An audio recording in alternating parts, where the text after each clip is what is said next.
Yes, what cannot is that happen? you cannot control me or talk to me like a secondary school student. Oh, yeah, go ahead. If you ask a question, answer the question and listen to the answer. Yes. So that's the first correction. Yeah. The second correction has to do with what you wanted to know about the activities in Villa. Ordinarily, I would have said it's none of your business, but I will help you. My office is 101 in the State House, Presidential Villa. I'm a special advisor to the president. Was initially announced as special advisor, media and public communication, redesigned to special advisor, policy communication, status special advisor, no demotion, the same. I have unfettered access with the president. Last week, we had a meeting. Let us throw that one off the corner. You said Sunday Dare and Bayo Ononuga corrected me. That's wrong. It's a press statement that was issued from the presidency. There was no specific individual that corrected. Why did you call yourself a presidential spokesman Let me finish. I'm still a presidential spokesman. Okay. Yeah. The statement that was issued said that instead of one, there are 3 presidential spokesmen. Okay. Let us throw these ones that are not relevant. The reason I'm here today is because I have never been afraid to appear on Arise TV. I have been a friend of this TV station, and like I said when I began, I appear on Arise in London and here. During your gossip section, you call it stories trending. No. It's not gossip. Yes. It's public opinion. You call it, I have opinion, the same way you express your opinion, I'm expressing mine. But it's not gossip. The gentle lady here, Ayo, insinuated by what she said, let him come here, as if I am running away from coming to this station. It is for that singular reason. I tweeted, I said, that is innuendo. Fix a date and time, I'll be here, and I will come to the Lagos studio to answer your question. Very good. True. So answer the second question I asked you. What is the second question? The same government you said all those things about. Yes. That TINiBU didn't win this, and all of that. That processes were shambolic. You were speaking for everything. Yes. You admit you said those things against this government. Why are you still serving in the same government? The government you called the night of 1,000 laughs if they get elected. Why are you serving in? Are you part of the joke? So if you ask the question, you wait for me to answer. Go ahead, Boala. Good. I was in the opposition. Yes. In case you don't know, the role of the opposition is to oppose the government. In doing so, you de-emphasize the strength of the government and emphasize your strength. Where they have strength, you allow them to argue their matter. They rest their case on their strength and not on the weakness of the opposition. When I made a decision on the 10th of January, and after I visited the president, from that day till date, I speak well of the president and I support his activities. Now you ask, I spoke. Can I have water to drink, please? Sure. Yeah, please get him water. You said I spoke against him. You said a lot of things. You delegitimized him. You said it was not a legitimate government. All the things you said. Do you still stand by them, or you had a change of heart? They are irrelevant. They are irrelevant. So the question is, you are not a man of convictions. Because if you said those things out of your convictions, then so your convictions change. So here, every day, wiki, and at the end of the day, you people sat and nominated him as the best minister. So you are not a station of conviction. Anyway, it's not Arise that nominated him. It is this day that nominated him. This day, secondly, so you are saying you don't have convictions. That's what you're saying. You don't have conviction, wiki, and then you came together. Mr. Boala, okay. Mr. Boala, thank you for honoring our invitation. Like you posted on your X that we should give a date and time and you'll be here, and you honor that you're here. So let's examine some of the things that you said, right? And I say this because beyond conviction, you almost seem like a prophet. Beyond just touting the APC as, a party or a party that's a joke, you also examine the manifesto and analyze the policies of the president. So if we're talking about that now, that is in government for close to 2 years, we'd say that some of the predictions you made were actually quite accurate. One of the things you said was that you will discover that every promise put in there, it's on its way. All right? Unless it can show that there is a plan to create production, everything is about borrowing. And they might end up borrowing your intestine, your kidney, and every part of your being. That's what you said. Now, this administration, since coming in, has indeed borrowed to the extent that Nigerians have started to raise concern around our debt burden. In fact, our debt to GDP ratio is at a record high. What do you have to say about this? Do you still agree? Do you still agree that there are better ways to address, our current economic situation, e.g., production, driving production, rather than borrowing, as you predicted before this administration came into power? So I criticized the administration because I was in the opposition. When I made the decision to support the president, I decided to pay attention to his policy, like you talked about the manifesto, and to further do research. Yeah.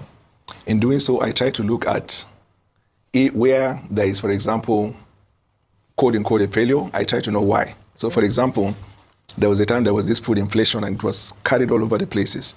And then I tried to look at what actually is the cause of the food inflation. And then I realized there was a natural disaster in Borno, Yobe, Adamawa, which could have caused it. And then we have insecurity in the Northwest. So the research is to find a reason for whatever is the policy, the reason behind the policy. And then where, for example, there is a misinterpretation of the implementation of the policy, we come out and we give our perspective. Government is not perfect. Government will never be perfect. Government is a work in progress. And at every given time, government assesses what it does, take feedback from Nigeria, improve upon it, and move forward. There is nothing magical about everything I said before and what I'm saying now. I said it in my capacity as an opposition. So you're saying that, so you're aligned with the borrowing tactic of this particular administration? I take exception to the use of the word line. Okay, so please, we were that person, because that's my take, like you mentioned. Yeah, so because my take is you're wrong in the use of that word. I just explained, I say as an opposition, I oppose the government. As someone supporting the government, I speak for the government. So you backtrack in terms of our ability to produce rather than borrowing?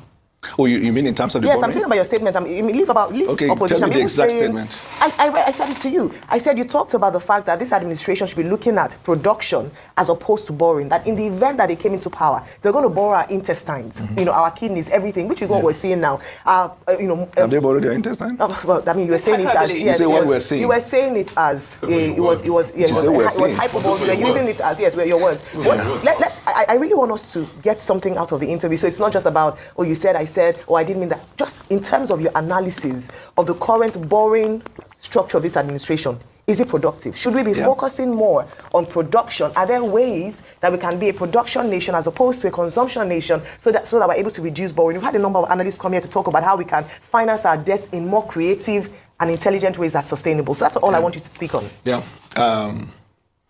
Government borrows and there's a justification for borrowing. Before now, I didn't care about whatever is the justification. But now I realize that for government to be able to carry out its mandate for the people with limited resources, that's the whole essence of economy. If you cannot find where you have revenue or the revenue is not sufficient, then you have to borrow. I'll give you an example. There is a research, an agreement by economists that only in infrastructure alone, Nigeria needs to spend between $30 to $100 billion annually. And then to put it in order to meet up with the deficit. Or, in proper perspective, over a period of 30 years, Nigeria must spend between $2 to $3 trillion or to $3 trillion. The budget of Nigeria is less than $35 billion. So definitely you see the need to borrow. When you borrow, what do you do with it is what matters. The government borrows to invest in infrastructure and also in intervention in the areas where it affects the Nigerian people. So there's a justification for borrowing. Okay, are you concerned, and before I hand over to Adifem, are you concerned about the spendings recently? I mean, the private jet, the presidential jet, the refurbishing of the vice president's home, and some of these things, the appointments of the president. A lot of people say that this can reduce the cost of governance so that we don't have to borrow to be funding recurrent revenue and instead focus on infrastructure. I hear you on infrastructure, and you're absolutely correct. But a lot of people have also said there's a lot of wastage in this government. Even the appointments, some of them are not necessary. In terms of even the spokespeople, we have more than enough that we don't even know. Sometimes you guys clash because you're doing about the same things. One person will release one statement, the other person will release something else, so that the president can actually trim his cabinet, the president can actually reduce his spending so that Nigerians can see that this borrowing is not just going to fund personal, personal largesse, but for the good of the people. My sister, we are not many. How many are you currently? Well, you can count and let me know, but I know that in this your morning show, you have about 7 or 8 of you. Why not one? Like Charles. This is not a government establishment. It doesn't have to. No, you are talking about effectiveness in the field. Taxpayers' money. No, I'm just giving you an example. Charles and Egolu does that alone, but you have about 7 or 8. That's a loan format. That's a morning. This is and you also want to know that show has shorter hours and this is longer. So let's not even talk about television format. Just answer the question. That's another thing entirely, please. With regards to the spending, and once you do that, then Adifemi would ask her, because my question is around spending, borrowing. It's really important. Okay. So we'll, just after you ask this, you respond to this question. We'll take a short break to enable you. It's justifiable because if the president, as the chief marketer of the country, will have to travel around the world, he will need to be in a better jet to be able to do that. I understand that when Buhari was in power, occasionally his jet had problems. They had to fix it. And then with respect to appointment of government appointees, you appoint to fit a purpose. If there's a need to appoint people, you appoint. Where the trouble will come is when you appoint people and they are not effective in what they're doing. So if you have a reason to explain why we're not effective, we'll be happy to answer the question. But if you're talking of the numbers... Yes, Mr. Bala, I know that... Before we go on a break, something you said the president needs a presidential jet, that's why he's buying. But he's buying an A330 Airbus. Do you know how big that plane is and the consumption is like for a presidential jet for a country that is going to take loans? That's an overspend. That's number one. Secondly, How can you justify the economic policies when there's been a lot of inflation, 34.1%? Right. For over a year, the CBN has been tightening. We've had recourse to nothing. Even the monies we're borrowing, we're not seeing it. Do you know what your own health minister said recently? Pate, out of over, 200 billion earmarked for capital projects in the healthcare sector, only 20 billion, about 23 billion was released.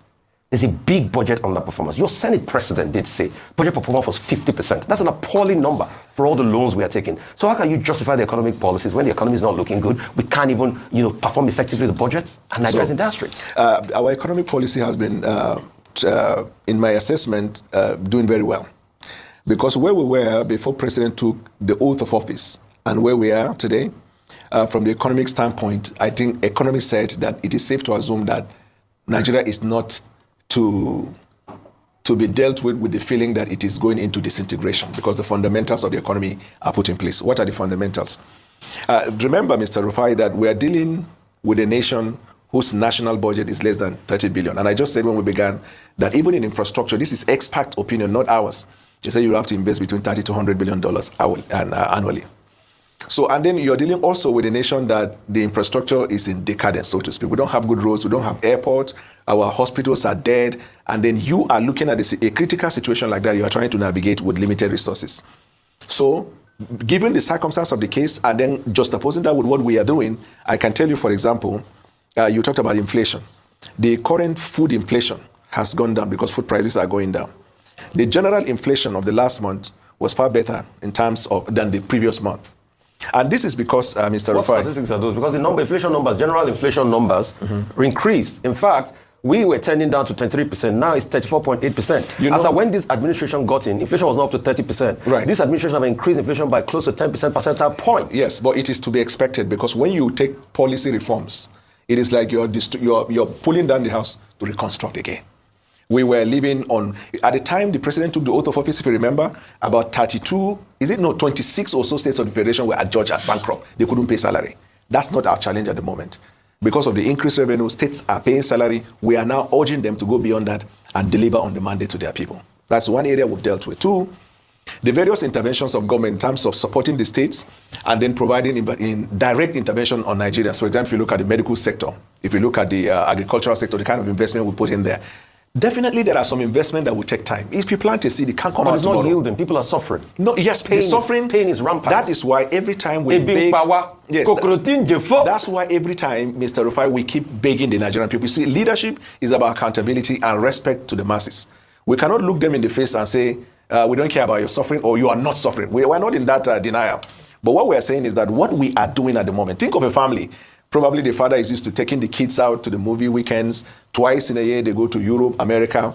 Certain lifestyles that are, going very, very well. Suddenly, the father realized that all this is I'm spending. But when did these people come for you, Boala? When did these people come? Because when those policies started to kick in the early days, you said this was not the way to go. I mean, you were at variance. Yeah. And that's what I'm saying. Where is your conviction, my friend? And my sister. That is the reason why I'm saying that a man who is in the opposition does opposition, and especially in this part of the world, Africa. So if Atiku had been elected, you follow Atiku to State House. You will not have I don't discuss if. Was it because Tinubu was elected? No, I don't. Is it for you? Is it an Ajib thing? Any government in power, I must just be in power. That's your opinion. It's part of those. Or your conviction. It's part of those originally you put in your programs here that bring all the traffic. But they are out of the fact issue or fact relevant to the fact issue. I want to ask a question before we go. Okay. The first question is, I'd like you to, since you're here, address this feelings by a number of people that the president. Where is Dr. Abati? He's on. He's off on leave. Yes. No, he didn't run. Dr. Abati doesn't run. He's on leave. Oh, I briefly. He was here yesterday. Yes, he's on leave. You can start your leave today. Where is Oji? Briefly, Mr. She comes on later. So did you listen to that? You see how Daniel Boala did disgrace himself?